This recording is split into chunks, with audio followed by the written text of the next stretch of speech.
Vraiment des gens qui tapent sur la vitre en mode ça fait depuis 9 h du matin qu'on attend, allez, sors, une photo, Elena, s'il te plaît. En vrai, traumatisant. Ce qu'on a vécu avec la Starac, on n'est pas du tout fait pour ça. Il faut aller vers les gentils garçons. C'est terminé d'avoir mal pour rien.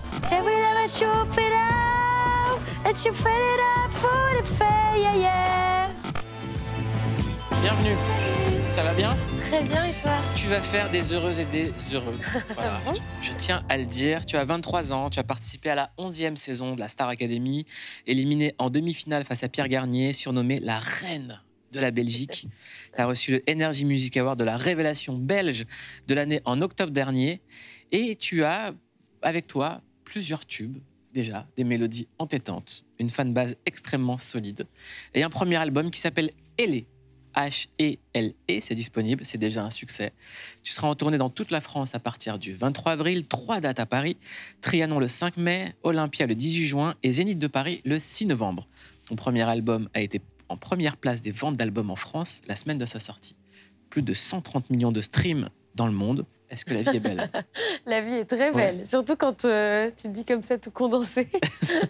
Explique-moi cette pochette, qu'est-ce qu'elle veut dire? Cette pochette, elle veut représenter un petit peu qui je suis, ma personnalité, l'album aussi. Dans mon album, je parle vraiment de ma vie, de qui je suis, des traits de ma personnalité, des histoires que j'ai pu vivre. Et en fait, le concept du shooting, c'était un petit peu d'avoir une photo ratée qui montre un petit peu la spontanéité que je peux avoir et le naturel. Et puis, je sais pas, je me voyais pas faire... Il fallait que ça me représente. Et du coup, je me voyais pas être sérieuse. Moi, je le prends comme j'ai pas envie de faire la star alors que je sors de la Star Academy. Bah oui, enfin, je me sens pas... J'ai 23 ans, je veux dire, je suis une fille normale en soi. Oui, j'ai fait la Starac, mais je reste toujours la même jeune fille. Et cette pochette, je pense qu'il y a rien de plus qui me représente que moi en train de pas me prendre au sérieux. C'est quoi pour toi une star? Ce mot, il veut tout et rien dire maintenant. Ouais, et j'aime pas trop ce mot d'ailleurs. Ouais. Mais une star, pour moi, c'est juste quelqu'un de connu en soi. Peu importe par rapport à ce qu'il a fait. Ça peut être un acteur, mais ça peut être aussi juste quelqu'un qu'on reconnaît dans la rue. Un peu de talent aussi. Du talent, bien sûr. Après, je veux dire, maintenant, il y a des stars qui ont juste beaucoup d'abonnés sur Instagram. Mais ça, c'est un autre débat. Oui. Ça tombe bien, on est avec quelqu'un de talent et c'est toi. On écoute Mauvais Garçon. Mais moi je reste. Dis-moi pourquoi je reste avec Mauvais Garçon. Faut que j'arrête. On m'a dit faut que j'arrête. Elle est entraînante. Elle est très entraînante, cette chanson, évidemment. C'est un morceau sur les relations toxiques. Et ça parle d'une expérience personnelle. Est-ce que tu peux me raconter? Oui, moi, quand j'ai voulu écrire l'album, j'ai réfléchi à ces fameuses histoires que j'avais pu vivre. Je me suis demandé qu'est-ce que j'avais à raconter, qu'est-ce que je voulais dire. Et effectivement, quand j'étais plus jeune, j'ai vécu une relation très malsaine. C'était mon premier amour, j'avais 16 ans. Et en fait, je pense qu'aujourd'hui, je ne serais pas la même personne si je n'avais pas vécu cette histoire. Ça a vraiment façonné qui je suis aujourd'hui. Et c'était, entre guillemets, trop gros pour ne pas en parler. Qu'est-ce qui était malsain? Ce qui était malsain, c'était... j'ai envie de dire la relation en elle-même, mais en soi, oui. Enfin, je veux dire, j'ai jamais été respectée dans cette relation. Je me suis beaucoup fait insulter. C'était jamais bien ce que je faisais. C'était toujours de ma faute, jamais de la sienne. Je me suis vraiment sentie nulle, mais à 100% comme ça. Et j'y ai cru aussi, surtout. C'est ça qui était un peu... Quand tu chantes Pourquoi tu restes, comment est-ce qu'on reste après quand on se prend une insulte, quand on se fait insulter? Moi, je reste parce que j'aime la personne avec qui je suis et parce que je vais tout faire pour qu'il m'aime. Vu qu'en fait, il se passe un truc assez spécial quand on est dans une relation comme ça, c'est qu'on a l'impression que vraiment, tout ce qu'on veut faire, c'est qu'il ne parte pas. Donc, OK, il m'insulte, c'est pas grave, je dis rien. Parce que si je vais dire quelque chose, il va peut-être partir et moi, je veux pas qu'il parte. Donc, je reste. Tu parles aussi du contrôle qu'on exerçait sur toi, c'était quoi? C'est ça. C'est le fait que ce soit toujours de ma faute, alors qu'en vrai, avec le recul que j'ai aujourd'hui, pas du tout. Qu'il pouvait me demander n'importe quoi, à n'importe quelle heure, j'allais le faire. Vraiment, s'il fallait aller le chercher à 4 heures du matin, alors que j'avais 16 ans. Il avait quel âge, lui? Le même âge. Je le faisais. Et ouais, il y a toute cette emprise un petit peu particulière. On se rend pas vraiment compte de ce qui nous arrive, mais en soi, inconsciemment, on le sait que c'est mauvais, mais on aime tellement qu'on serait prêt à tout accepter pour que ça continue, en fait. Et comment on sort de cette emprise? Bah, Quel conseil t'as à donner ne serait-ce qu'à ton public, à ton jeune public qui est à cet âge-là et qui peut connaître des relations comme ça, même aux plus âgés d'ailleurs, hein? Mon conseil, il est un peu nul parce que si je dois prendre mon expérience personnelle, je suis pas partie. C'est lui qui est parti. Et c'est la meilleure chose qui me soit arrivée, hein. Mais ça aurait pu encore continuer des années comme ça. Moi, le seul conseil que j'ai, c'est vraiment de bien s'entourer, mais en même temps, tu vois, c'est un petit peu comme quand tu as envie de perdre du poids. Enfin, quand les gens te disent il faut que tu perdes du poids, tant que tu n'en as pas envie, tu le feras pas. Et pour moi, c'était la même chose. Autour de moi, c'était quitte-le, mais tant que j'en ai pas envie, je le ferai pas. Et en soi, si c'est pas une conviction qu'on a au plus profond de nous, on le fera pas. Donc en fait, ce qu'il faut, c'est se rendre compte et vraiment se dire qu'on ne mérite pas ça, que l'amour n'existe pas pour qu'il fasse du mal. Il existe pour que ce soit quelque chose en plus, que ce soit vraiment positif. Et que ouais, il faut pas se dénigrer au point de penser qu'on mérite de subir tout ça. Et quand c'était terminé, quand il t'a quitté, est-ce que tu avais envie qu'il revienne? Oui, mais moi, toujours. Moi, j'aurais vraiment tout fait pour qu'il soit là tout le temps. Sachant qu'il te faisait du mal? Ouais. J'étais jeune. Et c'était mon premier amour. Ouais. Donc, Mais tu crois que c'est une question d'âge? Parce que non. Je crois pas, moi, que ce soit une question d'âge. Non, je sais que c'est pas une question d'âge. Mais c'est mon excuse. Ouais. parce que moi, je sais pas à quoi c'est censé ressembler une relation en soi. C'est la première que j'ai. Donc, ce que je dis dans la chanson, j'apprends les lois de l'amour. Et moi, c'est mon exemple. Donc, je me rends pas compte. Mais c'est vrai que ça arrive à n'importe quel âge. C'est d'ailleurs les retours que j'ai pu recevoir des femmes, des hommes qui ont écouté cette chanson à n'importe quel âge et qui me disaient je me retrouve beaucoup dans tes paroles, mais grâce à toi, j'ai réussi à le quitter. Donc c'est peut-être ça la solution, c'est peut-être d'écouter Mauvais Garçon. Est-ce qu'il faut tout effacer de la personne? Non. Moi, Est-ce qu'il faut effacer les messages, les photos? Oui, j'avoue, je les ai supprimés. Pas les messages, mais les photos, parce qu'on n'a pas envie de garder des mauvais souvenirs dans nos téléphones. Mais en même temps, de ma mémoire, j'efface rien parce que je sais que... Enfin, c'est ce qui a façonné la personne que je suis. Et pour moi, rien n'arrive par hasard. C'est que je devais apprendre quelque chose de cette histoire. C'est que voilà, c'est malheureux, mais ça a existé pour une raison, laquelle je sais pas. Mais en tout cas, aujourd'hui, je serais pas la même personne si j'avais pas vécu cette relation. Donc, peut-être merci, pas à lui, mais à tout ce que ça a pu m'apprendre. Est-ce que ça t'a aidé à aller mieux dans tes relations après ou dans les relations actuelles? Ouais, parce que maintenant, j'accepte plus rien. Dès qu'il y a un petit truc qui peut me faire tilter ou quoi, je vais être très fermée, très braquée. Et effectivement, j'ai juste bien compris que l'amour, ça servait pas du tout à se faire du mal. Donc, en fait, si je vois que quelqu'un en face de moi est pas à 100% avec moi dans la relation ou qu'il est pas tout à fait correct, ça dégage. C'est quoi les signaux faibles qui t'alertent maintenant? Moi, c'est vrai que moi, ma relation avec Mauvais Garçon, elle était vachement axée sur les insultes par message, etc. Vraiment, c'était quelqu'un qui me rabaissait. Et moi, aujourd'hui, dès que quelqu'un va me faire une petite pique ou va un peu me rabaisser, et que c'est pas pour rire, même si en vrai, c'est un humour que j'aime pas trop, mais oui, il y a le fait qu'une personne me rabaisse ou soit toujours là à me dénigrer. Quand tu vois, tu peux dire genre, je suis trop contente aujourd'hui, j'ai fait ça, et qui va te dire oui, ça va, c'est bon, c'est pas dingue non plus ce que tu viens de faire, ça dégage. Il y a aussi une chanson qui s'appelle Gentil garçon. Oui. C'est quoi un gentil garçon? Dans la chanson, je je ne dis pas ce qu'est un gentil garçon, mais je dis juste aux hommes qu'on les préfère quand ils sont gentils. Mais c'est vrai que j'ai un petit peu retourné... Mais souvent, quand on dit t'es gentil, c'est pas ouf.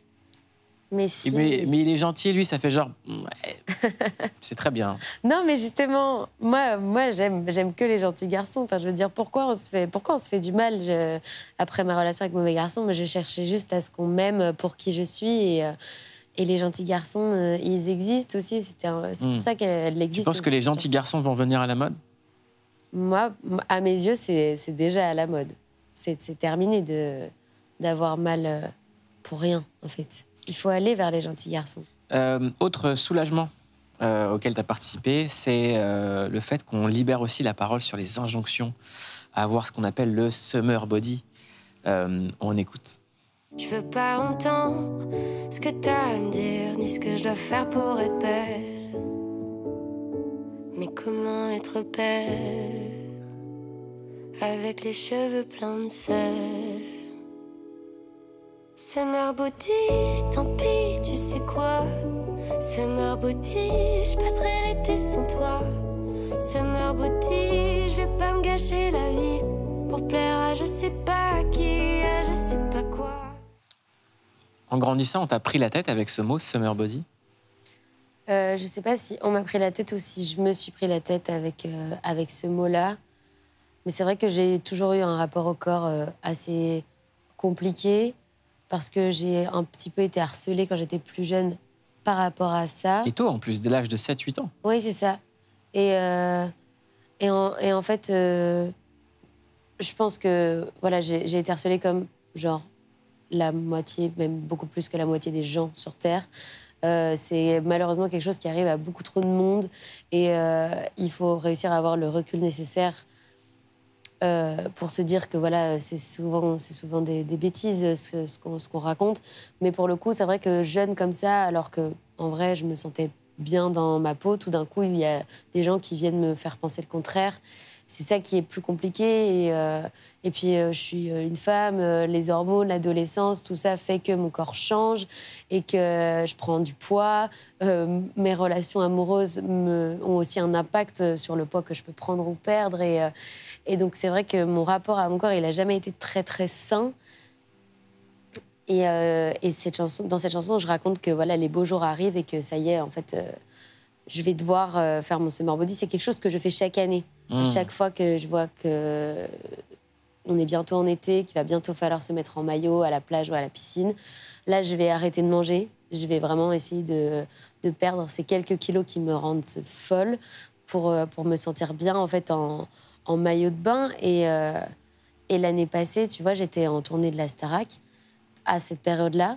Et du coup, j'avais pas le temps de faire attention à ce qu'on mange. On a un train de vie qui est hyper particulier, hyper intense. Et j'étais tellement heureuse dans ce que je faisais. Moi, je chantais tous les soirs, j'étais avec mes copains. C'était tellement plus agréable que de me tuer à perdre 3 kilos que personne n'allait remarquer. Et c'est à ce moment-là que j'ai écrit cette chanson. Et j'en suis trop fière parce qu'aujourd'hui, elle m'a tellement fait du bien. Je suis tellement porteuse d'un message qui est important qu'il faut absolument que j'y croie pour que les autres puissent y croire aussi. Et là, t'arrives à lâcher du lest? Ouais. Ouais. Franchement, je me suis jamais sentie aussi bien depuis que Summer Body est sorti. Et cet été, t'es pas en mode régime, là, ça va, tout va bien? Non, ouais. Je suis pas en mode régime. Par contre, j'ai rajouté une petite option. Parce que je fais du sport quand même et je veux être en bonne santé. C'est tout ce que je veux, en fait. Ouais. Peu importe. C'est ce que j'allais dire, hein, le sport, c'est surtout pour la santé. Hein. Ouais, complètement. Je fais du sport, mais après, si j'ai envie d'aller manger un fast-food, je le fais. Alors qu'avant, si j'avais fait du sport, je me serais dit, OK, vu que tu as fait du sport, maintenant tu manges juste un concombre et tu bois de l'eau, tu vas perdre en un rien de temps. Mais en fait, tu es malheureux si tu fais ça. Et ce que tu perds finalement, c'est ton moral. Exactement. Et il n'y a rien de plus important que d'être en bonne santé, et dans le corps et dans la tête aussi. J'aimerais qu'on regarde une archive sur le Summer Body. Ils sont en vacances, les maigres comme les gros. Au soleil des vacances, l'embonpoint devient un drame et l'obésité un cauchemar. Mais il y a celles qui ne s'avouent pas vaincues et qui luttent. Championne poids lourd, toute catégorie, elle traque la cellulite à coups de régime, elle pourchasse les kilos superflus, les bourrelets qui déforment, elle rêve minceur, elle rêve sveltesse. Nos conversations sont basées sur les calories, le poids, la buvette. Puis des fois, on se trouve svelte parmi les autres. C'est une consolation. Mais vous n'avez pas peur de perdre votre bonne humeur en même temps que vos kilos? Au contraire. C'est une archive de 74, on est en 2025, est-ce que ça a changé? C'est ouf. Pardon, mais c'est tellement cru. Ouais. Mais ouais, bien sûr, ça a changé. Heureusement que je ne vivais pas dans cette époque-là, mais c'est vrai enfin voilà, chacun son époque aussi. Je sais que ces femmes-là, à ce moment-là, elles se rendent pas du tout compte. Il y a aussi la mode de plus on est mince, plus on est beau. Et aujourd'hui, à mes yeux, c'est plus du tout le cas, et c'est ce que la plupart même des magazines, des marques essayent de montrer. Il y a toujours des mannequins de différentes tailles, formes, physiques, tout est beaucoup plus diversifié maintenant. Les dictats de la beauté, ce n'est pas une femme qui est mince. Maintenant, j'ai l'impression que ce qu'on essaye de montrer aujourd'hui, c'est que toutes les femmes sont belles. Et les hommes, d'ailleurs. Autre morceau qui est un peu une conséquence aussi de Summer Body, c'est un morceau qui s'appelle Mélatonine, qui parle de tes angoisses, de tes insomnies, dues à cette anxiété. Et dans la chanson, tu dis « Je dors plus la nuit, ça me fait tourner la tête. Mélatonine, mon ami, et il y a maman qui s'inquiète. » Ouais. Qu'est-ce qui tourne dans ta tête pour que tu n'arrives pas à dormir?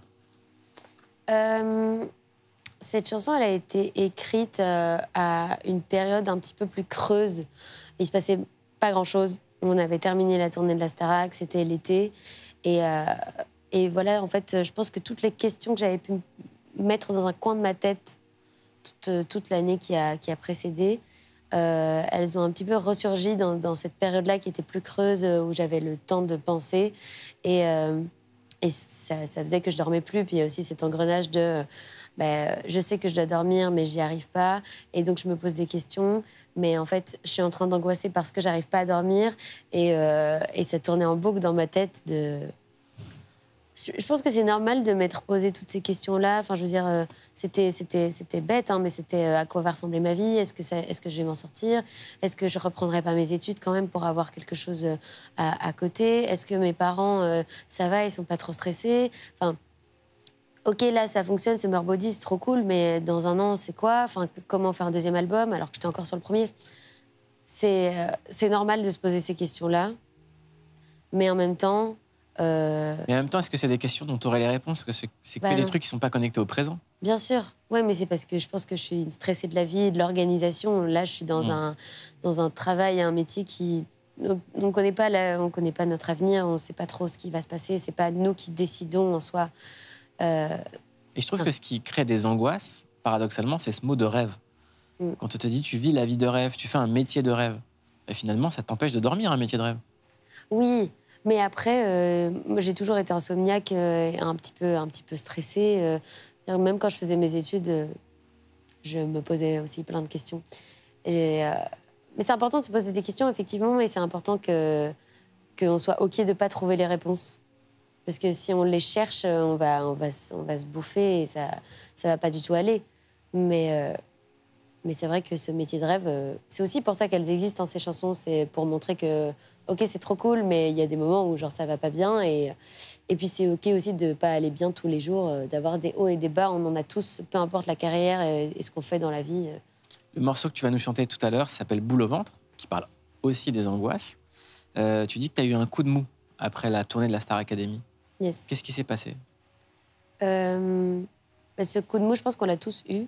Des moments différents de justement...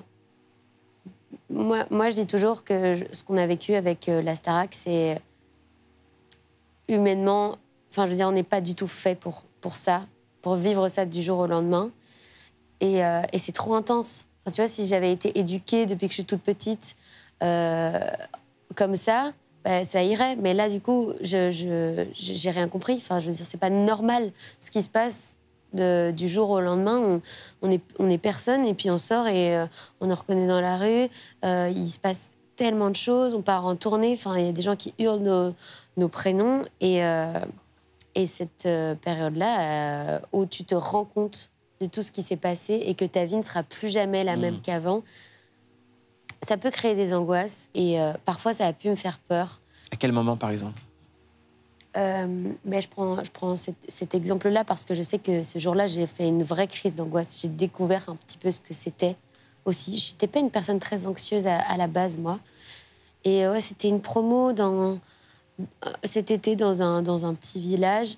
Et je sors des balances et genre, je monte dans la voiture et la voiture est envahie. Genre, des gens, mais vraiment, elle ne peut pas bouger, la voiture. Vraiment, des gens qui tapent sur la vitre en mode ça fait depuis 9h du matin qu'on attend. Allez, sors, une photo, Elena, s'il te plaît. Et ça, pour moi, ça a été, mais en vrai, traumatisant. Comment t'es sortie de cette situation ? J'ai pleuré. J'étais dans la voiture et elle a fini par avancer parce qu'il y a quand même de la sécurité qui a réussi à dégager le passage. Mais en même temps, je me dis toujours, genre, c'est trop cool d'avoir ces gens qui m'écoutent, qui me soutiennent. C'est grâce à eux que je peux faire ce que j'aime aujourd'hui. Mais en même temps, c'est ce qui me fait le plus peur et qui parfois vraiment peut m'angoisser, quoi. Et donc, en fait, ce que je fais, c'est que j'hésite pas à le dire quand ça va pas ou quand je trouve pas ça respectueux. Si, par exemple, ça m'arrive souvent, quelqu'un qui me tape sur le dos, qui fait « photo ?» et je suis en mode « bonjour ». Ben oui. Et je n'hésite pas du tout à le dire parce que pour moi, on est dans un rapport d'humain à humain qui doit exister. Mais il faut aussi prendre en compte que parfois les gens sont extrêmement timides, qui peuvent être des fois juste surpris de te rencontrer. Quand c'est des petits enfants et tout, tu vois, bien sûr, je suis hyper indulgente par rapport à ça, mais quand c'est des adultes qui ont le double de mon âge, qui vraiment peuvent avoir l'âge de ma mère, tu as vécu une vie assez longue pour savoir comment tu es censé te comporter avec des êtres humains. Qui ont 2 fois moins ton âge. Exactement. Et qui sont des femmes. Exactement. On va rester sur un morceau qui s'appelle Tout gâché. J'aimerais qu'on en parle. C'est un morceau qui parle de l'alcool au volant. Tu dis que ça a impacté des choses dans ta vie. Est-ce que tu peux en parler ? Oui, c'est une chanson hyper importante pour moi. Parce que je pense qu'on est dans une génération, et je pense que ça fait plusieurs années que voilà, on connaît peut-être tous quelqu'un qui est parti bêtement à cause de l'alcool, ou qui ont été blessés en sortant de soirée, parce que dehors, le soir et la nuit, il y a des méchants loups. Et c'est un peu ma chanson de prévention, entre gros guillemets, parce que c'est pas parce que j'écris ça et que je le dis que forcément tout le monde va l'écouter, tout le monde va m'écouter. Mais en même temps, moi, c'est important parce que, effectivement, j'ai vécu de près ou de loin des situations où j'ai perdu des gens, où des gens ont été blessés. Quand on est une femme et quand on sort, il faut faire attention à nous, à nos copines. Il faut faire attention à qui nous ramène, s'il a pris la voiture, est-ce qu'il a bu ou pas. Dire maintenant, ça arrive trop bêtement et enfin voilà, il faut profiter de la vie, bien sûr, il faut sortir, il faut s'amuser, mais il faut faire attention. Et puis l'alcool, c'est pas cool. L'alcool, c'est pas cool. Bah voilà. Elena, on va faire un petit jeu ensemble. Ok. On va faire une interview yaourt. Le principe, c'est super simple. Tu sais ce que c'est, un yaourt dans une chanson. Ouais, très bien. Donc, on va te mettre une chanson que tu kiffes. À un moment, on va couper. Et puis, tu reprendras en yaourt. Ok. Ok. On commence avec Adèle. Mais je la connais par cœur. Vas-y. When we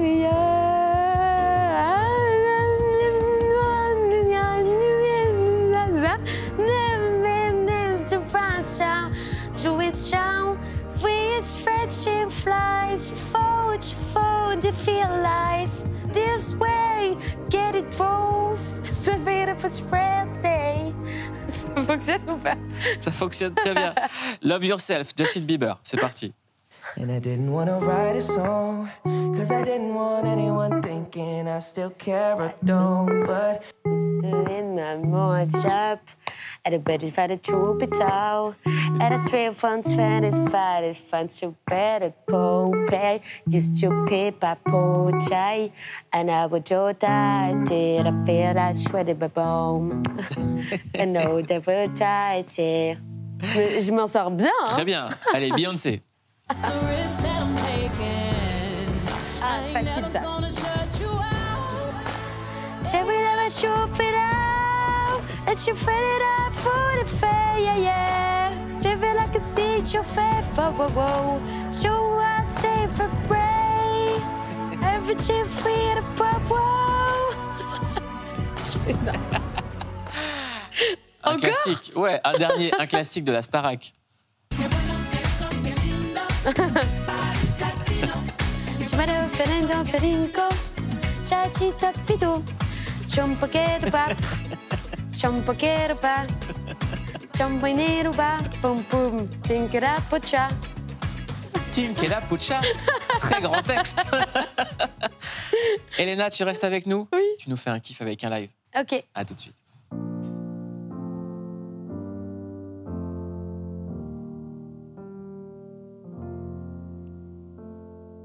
Ce soir, je vais tout te dire. Ce qui me fait des nœuds d'épaule au ventre. J'ai le cœur tout gris comme en novembre. Ma vue se trouble et ma voix tremble. Je vais pas te mentir. J'ai mon sourire qui fait la gueule. On est des milliers, je me sens seule. Seule et triste, le seum qui s'agrippe. Je crois que je panique, je crois que je crise d'angoisse. Je comprends pas ce qui se passe. Pose ta main sur moi. Laisse-moi pleurer dans tes bras et pose ta main juste là. Laisse-moi pleurer dans tes bras. Est-ce que ça bat encore? Est-ce que ça bat encore? Lui aussi il parle. Il me dit heureusement que t'es là. On se comprend, on se guérit à distance. Plus on se manque, plus le vide est immense. Et puis j'ai peur de me perdre dans le regard des gens qui m'aiment. Et quand les lumières s'éteignent, j'ai peur que ma voix aussi s'éteigne. Je crois que je panique, je crois que je crise d'angoisse. Je comprends pas ce qui se passe. Pose ta main sur moi. Laisse-moi pleurer dans tes bras et pose ta main juste là. Laisse-moi pleurer dans tes bras. Dis-moi que ça bat encore. Dis-moi que ça bat encore.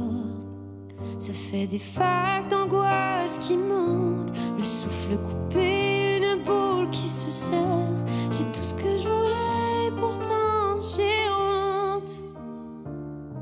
J'ai tout pour être heureuse. Pose ta main sur moi. Laisse-moi pleurer dans tes bras et pose ta main juste là. Laisse-moi pleurer dans tes bras. Bien sûr que ça bat encore. Bien sûr que ça bat encore. Merci.